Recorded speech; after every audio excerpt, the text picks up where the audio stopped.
வணக்கம். 2026 தமிழ்நாடு சட்டமன்ற தேர்தல்ல ஆட்சியை பிடிக்க போறது யாரு? திமுக மறுபடியும் ஜெயிக்க போகுதா இல்ல அதிமுக ஒரு கம்பேக் கொடுக்குமா? அக்னி நியூஸ் வெளியிட்டு இருக்கிற ஒரு புது கருத்து கணிப்பு இதுக்கெல்லாம் சில ஆச்சரியமான பதில்களை கொடுக்குது.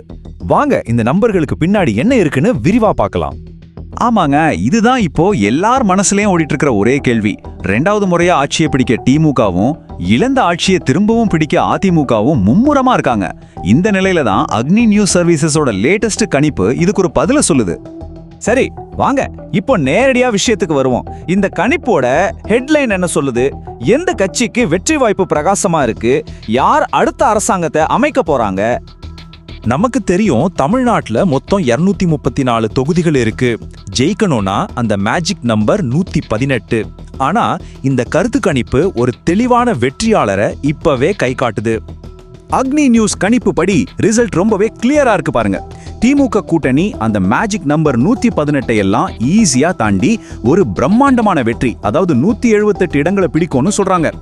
இன்னொரு பக்கம் அதிமுக கூட்டணிக்கு வெறும் 56 இடங்கள் தான் கிடைக்கும்னு கணிச்சிருக்காங்க. அப்போ மற்ற கட்சிகளோட நிலைமை என்ன? முக்கியமா எல்லாரும் எதிர்பார்க்கிற விஜயோட தவைக, அப்புறம் சீமானோட நாம் தமிழர் கட்சி, அவங்களுக்கு என்ன ரிசல்ட்? அவங்க 2 பேருமே ஒரு சீட்டு கூட ஜெயிக்க வாய்ப்பில்லைன்னு இந்த சர்வே சொல்லுது. ஆனா பாருங்க, சீட்டு ஜெயிக்கிறது மட்டும் கதையில்ல, ஓட்டு சதவீதம் அதுதான் ஒரு கட்சியோட உண்மையான பலத்தை காட்டும். வாங்க அதுல என்ன சுவாரஸ்யமான விஷயம் இருக்குன்னு பாப்போம். இங்க பாருங்க, இந்த நம்பர்ஸ் ரொம்ப முக்கியம். திமுக கூட்டணிக்கு 45.4% ஓட்டு, அதிமுக கூட்டணிக்கு 35.3%. ஆனா இங்கேதான் ஒரு ட்விஸ்ட் இருக்கு. நடிகர் விஜயோட தவேகா ஒரு சீட் கூட ஜெயிக்காதுன்னு சொன்னாலும் அவங்களுக்கு கிடைக்க போறதா சொல்ற ஓட்டு சதவீதம் பாருங்க, 11.5%. ஒரு புது கட்சிக்கு இது ரொம்ப பெரிய விஷயம். நாம் தமிழர் கட்சிக்கு 5.6% ஓட்டு கிடைக்கும்னு கணிச்சிருக்காங்க. சரி, இந்த ஓட்டு எல்லாம் எந்தெந்த ஏரியால இருந்து வருது? மண்டல வாரியா பிரிச்சு பார்த்தா திமுகவோட பலம் எங்க இருக்குன்னு ரொம்ப தெளிவா தெரியுது. திமுகவோட வெற்றிக்கு முக்கியமான காரணம் சென்னை மண்டலம் தாங்க. அங்க இருக்கிற 37 தொகுதியில 36ஐ திமுக கூட்டணி அள்ளும்னு சொல்றாங்க. நினைச்சு பாருங்க, அதிமுகவுக்கு வெறும் ஒரே ஒரு சீட்டு தான்.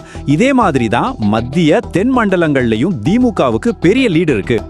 இன்னும் ஒரு படி மேல போய் இந்த கணிப்பு என்ன சொல்லுதுன்னா, சில மாவட்டங்கள்ல திமுக கூட்டணிக்கு ஒரு சீட் கூட மிஸ் ஆகாதான், எல்லா சீட்டையும் அவங்களே ஜெயிப்பாங்கன்னு ஒரு லிஸ்டே கொடுத்திருக்காங்க. இந்த லிஸ்ட பாருங்க. சென்னை, திருவள்ளூர், திருச்சி, தஞ்சாவூர்னு பெரிய பெரிய மாவட்டங்கள்ல ஒரு சீட்டு கூட எதிர்க்கட்சிக்கு போகாதுன்னு சொல்றாங்க. நீங்க ஸ்கிரீன்ல பாக்குற இந்த எல்லா மாவட்டங்களையும் 100% வின் ரேட். இது உண்மையிலேயே ஒரு பெரிய கணிப்பு தான். அப்போ மொத்தத்துல இந்த அக்னி நியூஸ் சர்வே நமக்கு என்ன சொல்ல வருது? இதோட முக்கியமான டேக்அவேஸ் என்ன? சுருக்கமா சொல்லணும்னா, 1, திமுக கூட்டணி ரொம்ப ஸ்ட்ராங்கான மெஜாரிட்டியோட மறுபடியும் ஆட்சிக்கு வரும்னு இந்த கணிப்பு சொல்லுது. 2, தவேக ஒரு சீட் கூட ஜெயிக்கலனாலும் கிட்டத்தட்ட 11.5% ஓட்டு வாங்கி ஒரு பெரிய ஓட்டு பிரிக்கிற சக்தியா உருவாகும். 3, சென்னை மத்திய மண்டலங்கள்ல திமுகவோட பலம் ரொம்ப அதிகமா இருக்கு.